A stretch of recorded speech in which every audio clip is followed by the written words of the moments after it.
ನಮಸ್ತೆ ಎಲ್ಲರಿಗೂ, ಜೈ ಶ್ರೀರಾಮ್. ಇವತ್ತಿನ ವಿಡಿಯೋ ಏನಂದರೆ, ನನ್ನ ಮಗ ಬ್ರೆಡ್ ಪಡ್ಡಿಂಗ್ ಮಾಡು ಅಂತ ಹೇಳಿಬಿಟ್ಟಿದ್ದ. ತುಂಬ ದಿನದಿಂದ ಹೇಳ್ತಾ ಇದ್ದ. ಅದಕ್ಕೋಸ್ಕರ ಕಸ್ಟರ್ಡ್ ಪೌಡ್ರ್ ತಂದು ಹಾಗೆ ಸ್ಟಾಕ್ ಇಟ್ಟಿದ್ದೆ. ಅದಕ್ಕೋಸ್ಕರ ಮಾಡಲೇಬೇಕು ಅಂತ ಹೇಳ್ಬಿಟ್ಟು ತುಂಬ ದಿನದಿಂದ ಹೇಳ್ತಾ ಇದ್ದ. ನಾನು ಮಾಡಲಿಕ್ಕಾಗಿಲ್ಲ. ಅದಕ್ಕೆ ಇವತ್ತು ಫೀಲ್ಡ್ ಟ್ರಿಪ್ ಅಂತ ಹೇಳ್ಬಿಟ್ಟು ಸ್ಕೌಟ್ಸಿಂದ ಸ್ಕೂಲ್ ಕಡೆಯಿಂದ ಕರ್ಕೊಂಡು ಹೋಗಿದ್ದಾರೆ. ಸ್ಕೌಟ್ಸ್ ಕಡೆ ಫೀಲ್ಡ್ ಟ್ರಿಪ್ ಹೋಗಿದ್ದಾರೆ. ಅದಕ್ಕೋಸ್ಕರ ಸಂಜೆ ಬರೋಷ್ಟರಲ್ಲಿ ಮಾಡಿಟ್ಬಿಡೋಣ ಅಂತ ಹೇಳ್ಬಿಟ್ಟು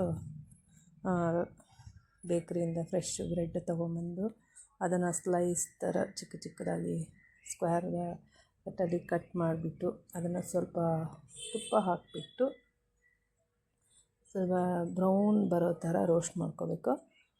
ಅದು ರೋಸ್ಟ್ ಅಂದರೆ ತುಂಬ ಸೀದೋಗಬಾರ್ದು. ಹಾಗೇ ಮತ್ತು ತುಂಬ ಅರ್ಧಂಬರ್ಧ ಮೆತ್ತಗಿದ್ರೂ ಕೂಡ ಒಂಥರ ತುಂಬ ಪಡ್ಡಿಂಗ್ ಅಂದರೆ ಮಣ್ಣ ಥರ ಸಾಫ್ಟ್ ಆಗಿಬಿಡುತ್ತೆ, ಮೆತ್ತಗಾಗಿಬಿಡುತ್ತೆ. ಸೊ ಒಂದು ಸ್ವಲ್ಪ ಗಟ್ಟಿ ರೋಸ್ಟ್ ಮಾಡಬೇಕು. ನಾವು ಮಕ್ಕಳಿಗೆ ರಸ್ಕೆಲ್ಲ ಕೊಡ್ತೀವಲ್ಲ, ಆ ಥರ ಗಟ್ಟಿ ರೋಸ್ಟ್ ಆಗಬೇಕು. ಅದು ಆವಾಗಲೇ ಒಂದು ಸ್ವಲ್ಪ ಕ್ರಿಸ್ಪಿ ಇರುತ್ತೆ ತಿನ್ನೋದಿಲ್ಲ ಅಂದರೆ ತುಂಬ ಮೆತ್ತಗಾಗಿಬಿಡುತ್ತೆ ಅದು. ಆದರೆ ಸೀದೋಗಬಾರ್ದು. ಬಟ್ ಬ್ರೌನ್ ಕಲರ್ ಬರೋವರೆಗೆ ಸಣ್ಣ ಉರಿನಲ್ಲಿ ಇಟ್ಟು ಅದನ್ನು ಫ್ರೈ ಮಾಡಬೇಕು. ಆಮೇಲೆ ಏನು ಕಸ್ಟರ್ಡ್ ಪೌಡ್ರ್ ಇದೆಯೋ ಅದಕ್ಕೆ ಸ್ವಲ್ಪ ಫ್ರೆಶ್ ಹಾಲು ತೊಗೊಂಡು, ಫ್ರೆಶ್ ಹಾಲು ಅಂದರೆ ಸ್ವಲ್ಪ ಫ್ರೆಶ್ ಹಾಲನ್ನು ಕಾಯಿಸಿರಬೇಕು. ಕಾಯಿಸಿ ಅದಕ್ಕೆ ನೀರೆಲ್ಲ ಹಾಕಬಾರ್ದು ಫ್ರೆಶ್ ಹಾಲಿಗೆ. ಹಾಗೆಯೇ ಫ್ರೆಶ್ ಹಾಲು ಕಾಯಿಸಿಬಿಟ್ಟು ಇಟ್ಕೊಂಡಿದ್ದೆ ನಾನು ಕೂಡ. ಆಮೇಲೆ ಕಸ್ಟರ್ಡ್ ಪೌಡ್ರಿಗೆ ಅದೇ ಹಾಲನ್ನು ಮಿಕ್ಸ್ ಮಾಡಿಬಿಟ್ಟು ನೀಟಾಗಿ ಅದನ್ನು ಕ್ರೀಮಿ ಟೈಪ್ ಬರೋ ಥರ ಮಾಡಿಕೊಂಡೆ. ಅದಾದ ನಂತರ ಸ್ವಲ್ಪ ಶುಗರ್ನ ಹಾಲಿಗೆ ಆ್ಯಡ್ ಮಾಡಿಕೊಂಡೆ. ಹಾಗೆ ಸ್ವಲ್ಪ ಏನು ಕಸ್ಟರ್ಡ್ ಪೌಡ್ರ್ ಇಟ್ಟಿದ್ನೋ ಅದಕ್ಕೂ ಕೂಡ ಸ್ವಲ್ಪ ಶುಗರ್ ಪೌಡ್ರನ್ನ ಆ್ಯಡ್ ಮಾಡಿಕೊಂಡೆ.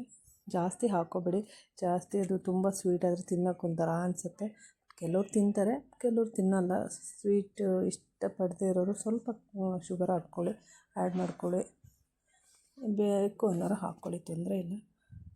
ಹಾಕ್ಕೊಂಡು ಅದನ್ನು ಏನು ರೋಸ್ಟ್ ಮಾಡಿ ಇಟ್ಕೊಂಡಿರ್ತೀವೋ ಅದನ್ನು ನಾವು ಏನು ಬಾಕ್ಸ್ ತೊಗೊತೀವೋ ಅದರೊಳಗಡೆ ಹಾಕಿಬಿಟ್ಟು ಅದ್ರ ಮೇಲೆ ಸ್ವಲ್ಪ ಹಾಲು ಮತ್ತು ಕ್ರೀಮು, ಹಾಗೆ ಸ್ವಲ್ಪ ಕ್ರೀಮ್ನ ಆ ಥರ ಹಾಕ್ಕೊಂಡು ಹೋಗಿ ಅದರ ಮೇಲೆ ಸ್ವಲ್ಪ ಡ್ರೈ ಫ್ರೂಟ್ಸ್ ಪೌಡ್ರ್ ಇರುತ್ತಲ್ಲ ಅದನ್ನು ಕೂಡ ಹಾಕ್ಕೊತ ಬನ್ನಿ. ತುಂಬ ಚೆನ್ನಾಗಿರುತ್ತೆ. ಅದಾದ ನಂತರ ಸ್ವಲ್ಪ ಹೊತ್ತು ಫ್ರಿಜ್ಜಲ್ಲಿ ಇಟ್ಬಿಡಿ. ಒಂದು 1/2 hour ಇಡಿ, ಕೂಲ್ ಆಗುತ್ತೆ. ಅದು ಕೂಲ್ ಆದಮೇಲೆ ಒಂಥರ ತಿನ್ನೋಕ್ಕೆ ಟೇಸ್ಟ್ ಚೆನ್ನಾಗಿರುತ್ತೆ. ಅಂದರೆ ಫ್ರಿಜ್ಜಲ್ಲಿ ಇಟ್ಟಮೇಲೆ ತಿನ್ನೋಕ್ಕೆ ಚೆನ್ನಾಗಿರುತ್ತೆ. ಹಾಗೆ ತಿನ್ನೋದಕ್ಕಿಂತ ಟೇಸ್ಟು ಆಚೆ ಸ್ವಲ್ಪ ಹೊತ್ತು ಅರ್ಧ ಗಂಟೆ ಇಟ್ಬಿಟ್ಟು ಫ್ರಿಜ್ಜಲ್ಲಿ ಆಮೇಲೆ ತಿನ್ನಿ. ನೀವು ಪೇಣಿ ತಿಂದಿರ್ಬೋದು ಅನಿಸುತ್ತೆ, ಕೆಲವರೆಲ್ಲ ತಿಂದಿರ್ತಾರೆ, ಟೇಸ್ಟ್ ಗೊತ್ತಿರುತ್ತೆ. ಅದೇ ಥರ ಟೇಸ್ಟೇ ಕೊಡುತ್ತಿದ್ದು ಕೂಡ. ನೋಡೋಣ, ನಾನು ಫಸ್ಟ್ ಟೈಮ್ ಮಾಡಿದ್ದೆ, ಹೇಗಿದೆ ಅಂತ ಟೇಸ್ಟ್ ನೋಡೋಣ ಅಂದ್ಕೊಂಡು. ತುಂಬ ಚೆನ್ನಾಗೇ ಬಂದಿತ್ತು. ಅದು ಫುಲ್ಲು ಕ್ರಿಸ್ಪಿ ಥರ ಹೋಗಿ ಎಲ್ಲ ಕ್ರೀಮಿ ಆಗಿಬಿಟ್ಟಿತ್ತು. ಅಂದರೆ ಆ ಬ್ರೆಡ್ ಏನಿದೆ ಅದು ಪೂರ್ಣ ಆ ಮಿಲ್ಕು ಏನು ಕಸ್ಟರ್ಡ್ ಪೌಡರು ಅದನ್ನೆಲ್ಲ ಹೀರ್ಕೊಂಡ್ಬಿಟ್ಟಿತ್ತು. ಸ್ವಲ್ಪ ಕ್ರೀಮಿಯಾಗಿತ್ತು. ಚೆನ್ನಾಗಿರುತ್ತೆ. ಒಂದು ಸರಿ ಮಾಡಿ ತಿನ್ಬೋದು. ಎಲ್ಲರೂ ಟೇಸ್ಟ್ ಮಾಡಿ ಒಂದು ಸರಿ ಮಾಡ್ಕೊಳ್ಳಿ ಮನೇಲಿ. ಥ್ಯಾಂಕ್ ಯು ಎಲ್ಲರಿಗೂ.